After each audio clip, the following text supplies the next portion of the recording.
Integrity crew, when you are able, could you give us an indicator or an indication if you are bumping up against or touching the smoke detector in any way when you're over in that area of the cabin?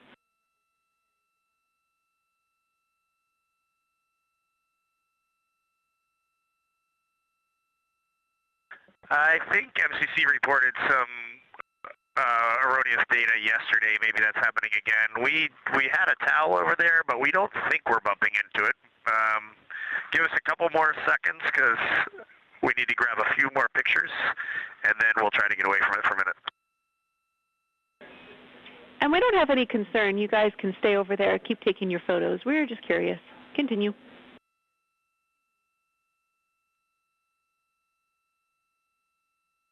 This is Artemis Mission Control in Houston, Texas. We're currently 7 days, 5 hours. All right, sounds good, Jenny.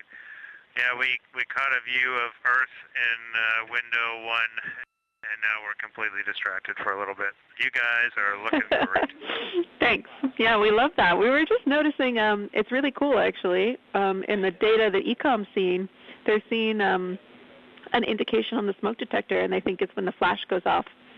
So we were just curious. Thank you.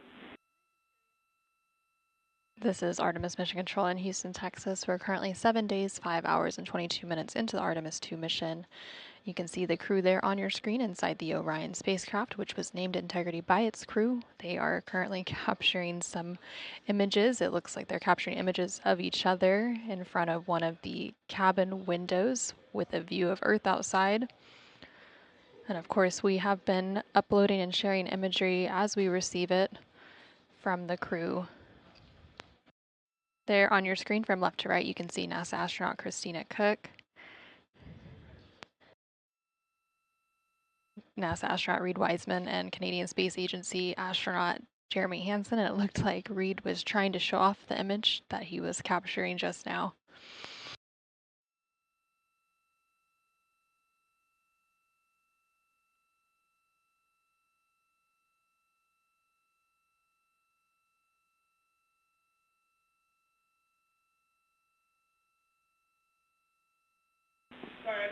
Wow, thank you for showing us that. That is so cool.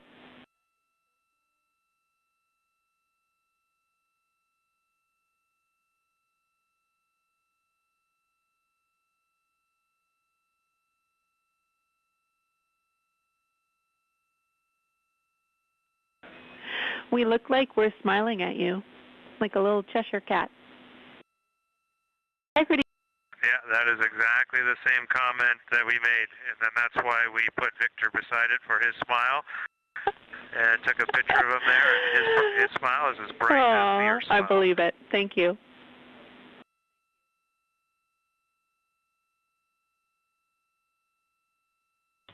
Sunny 16 when you need to take a picture of a happy hike.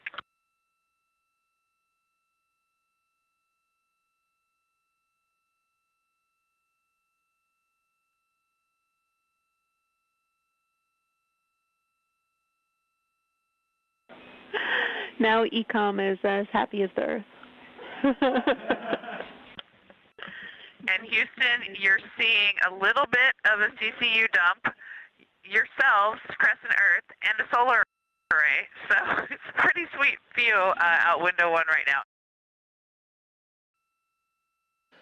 This is Mission Control Houston, and this morning as we get underway with Flight Day 9 on the Artemis 2 mission, joining us today, Johnson Space Center Director Vanessa Weich. Vanessa, thanks for being with us today. It's a privilege. What a phenomenal mission we've been having. So excited to be here. It is historic in nature. We're about 32 hours until we're expecting the crew to splash down in the Pacific to complete the mission. Big picture, the history-making aspects of the mission are clearly delineated, but in your mind, the significance of what we are pulling off here this week and what it means for the future. You know, Rob, it's just It's hard to describe the significance of this mission. We have building and planning our teams towards this for quite some time. The Orion spacecraft is managed here at the Johnson Space Center. We have been a part of the design, development, test of that vehicle, and it's had milestones along the way. You know, we had our uncrewed Artemis 1 mission back in 2022, but now we have our astronauts on board, and they are demonstrating that that spacecraft is ready for us to have humans on board, for us to continue deep space exploration, which we have not done since 1972.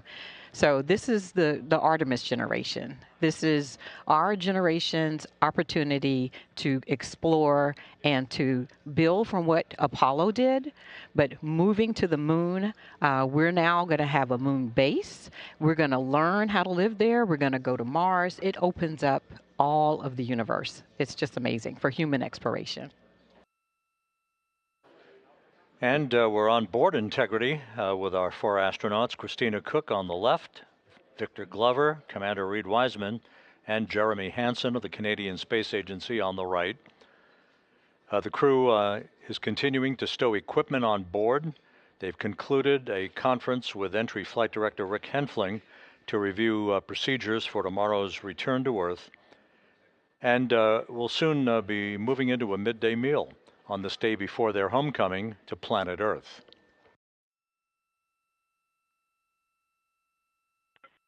And Jackie, while I have you, we just wanted to express even more our gratitude for these awesome, I'll call them drink notes and drink messages. So many people wrote really cool, heartfelt messages on our bonus drinks, and we are just smiling ear to ear every time we look at one. So thank you so much. It was really fun to find these, and they're really giving us a boost for Entry Day. We will make sure that message gets heard by everyone who needs to hear it. Thank you.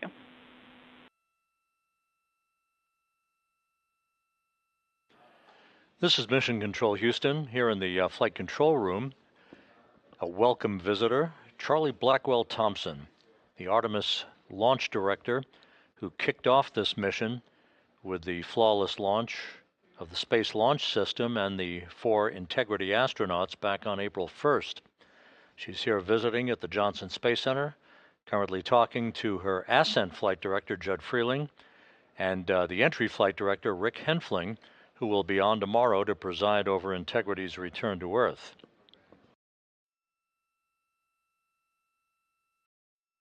One other countdown clock that's ticking here in the mission control room is the halfway mark en route back to the moon. It is almost incongruous to imagine this, but here we are on the eve of homecoming for the Integrity astronauts, and we're an hour and 33 minutes away from reaching the halfway point en route back from the moon.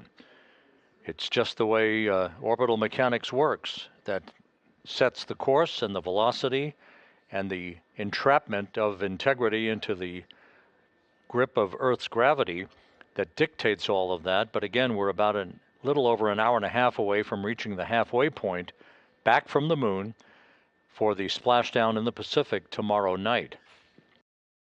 Again, ongoing discussions between Jeremy Hansen and Capcom Jackie Mahaffey here in Mission Control as the crew packs up from a Lunar camping trip. This is very much akin to what you would do after a camping trip or a holiday vacation. There was no holiday involved here. It was simply an historic flyby of the moon that occurred several days ago. Once again, we're about 30 minutes out from our final public affairs event of this mission, a conversation between members of Congress and the crew aboard Integrity as we approach the halfway mark of their trip home back to Earth from the moon. Wireless mic 10, 9, 8, 7, 6, 5, 4, 3, 2, 1. Blast off.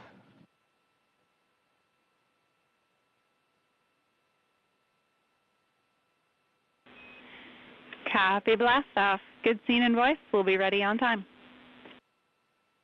And we have the camera off just to prevent overheating and battery drain. Confirm you got a good image coming down.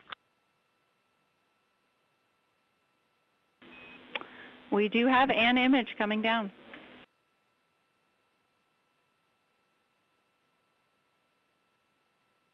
You know, Jackie, snark does carry across the cosmos. That delayed smile made me feel very good. Good evening, Artemis 2 crew. As you all approach your final day on this historic journey around the moon, the people of Earth remain inspired by your mission. They are energized by space exploration, and most importantly, they're eager to have you all home very soon. Now, NASA couldn't execute on our important mission without the steadfast support we receive from the United States Congress, who work with the agency to make sure it has the right direction to expand American leadership in space and the necessary resources to execute on our world-changing mission.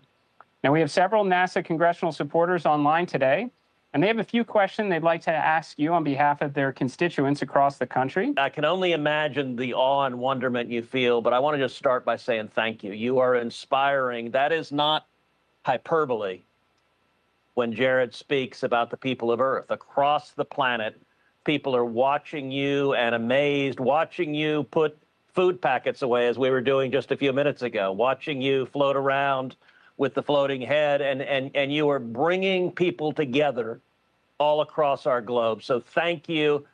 Thank you for your good cheer. Thank you for your eloquence. Thank you for inspiring people. I have two questions.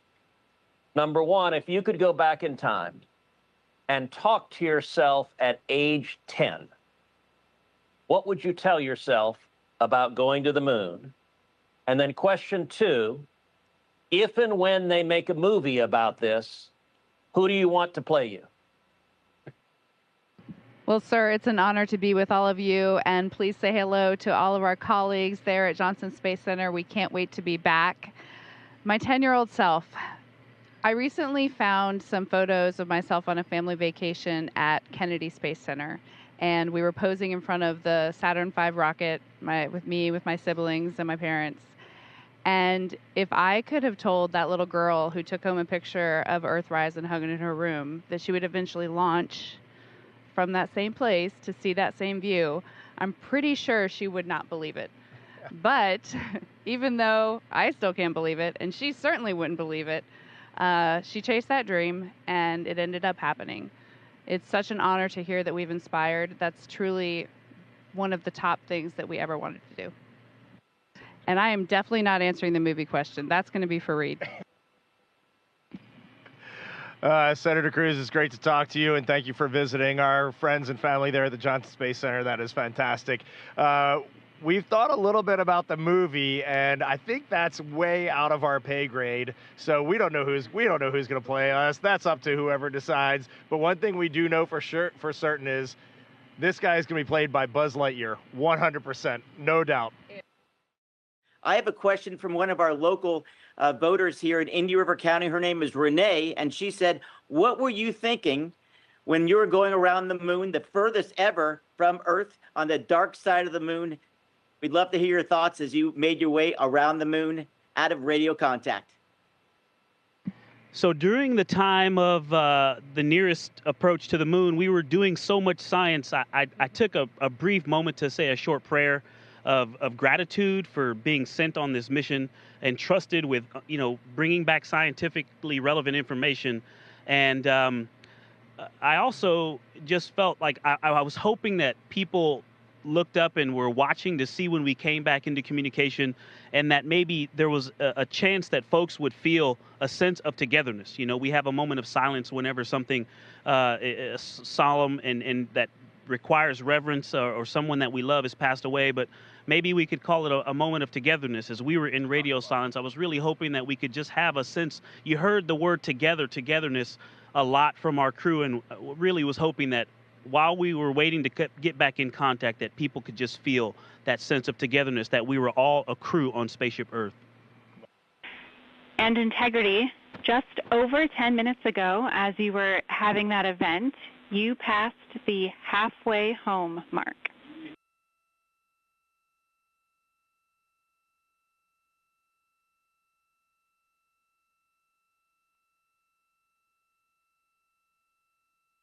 Okay, copy that, Jackie. Sounds like the next 24-ish hours we're gonna accelerate quite a bit then. Absolutely. This is Artemis Mission Control in Houston, Texas. The final targeting for the upcoming return trajectory correction burn, or RTC2 burn, has been completed, and we do expect that RTC burn to take place in about 29 minutes from now. As of right now, it's expected to be a 5.37 foot per second delta velocity burn and approximately a 9-second burn. This will be using the 8 auxiliary pulse-X thrusters on the Orion spacecraft. Here in Mission Control Houston, the team on console is currently conducting their go-no-go poll for that upcoming return trajectory correction burn. And again, this burn will further fine-tune the trajectory and the path of the Orion spacecraft as it makes its final approach ahead of that re-entry and splashdown targeted for Friday, April 10th. Integrity Houston, tank pressures are good for the burn.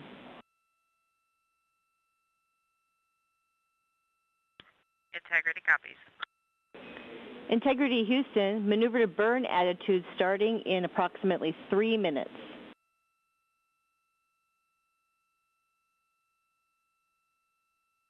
We're expecting the same. Thanks, Amy. This is Artemis Mission Control in Houston, Texas. We are currently about 10 minutes away from the start of the Return Trajectory Correction 2 burn, or RTC2. This is expected to be about a 9.41 second burn with an expected delta velocity change of 5.37 feet per second, using the 8 pulse-X thrusters on the Orion spacecraft to further fine-tune the trajectory of the Orion spacecraft on its path back towards Earth. Currently on your screen, you can see a view of the Artemis Real-Time Orbit website, or ARO. The Orion spacecraft is currently traveling at a velocity of about 3,400 miles per hour, and it is about 114,000 miles away from Earth. Earlier today, it did pass the halfway point of its return back to Earth. Again, it is expected to splash down off the coast of San Diego, California on Friday, April 10th around 7:07 p.m. Central Time, 8:07 p.m. Eastern Time. In just a few moments, we should hear confirmation called up to the crew that Orion is in burn attitude. The Orion spacecraft is currently maneuvering to that burn attitude. Integrity Houston, Integrity is in burn attitude. Artemis Mission Control in Houston, Texas. We are now just under 30 seconds away from the time of ignition of that upcoming return trajectory correction burn, which will be the start of that burn. Again, it is expected to be about a 9.41 second burn using the 8 auxiliary pulse-X thrusters on the Orion spacecraft's service module to generate a 5.37 foot per second change in delta velocity.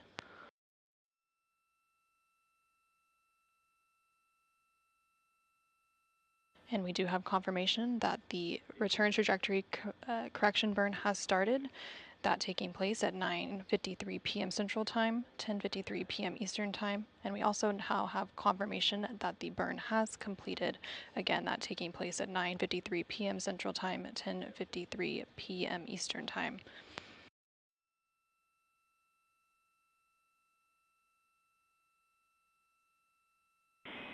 Integrity Houston, good burn. We are assessing the details.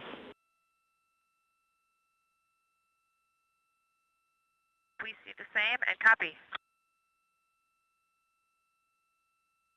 This is Artemis Mission Control in Houston, Texas, and we do have that confirmation that the recent return trajectory correction burn was completed, and it was a good burn. Teams on the ground assessing the details, but it was expected to be a 9.41 second burn for a 5.37 foot per second delta velocity.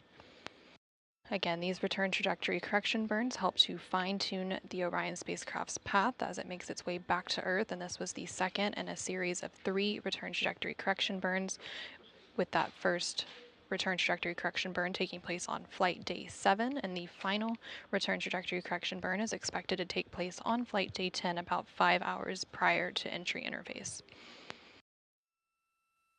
Integrity Houston, confirm a good burn, and prop post-burn reconfiguration is complete.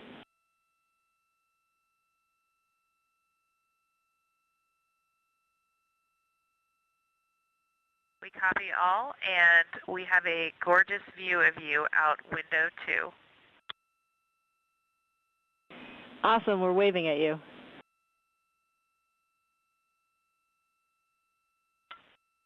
We are too.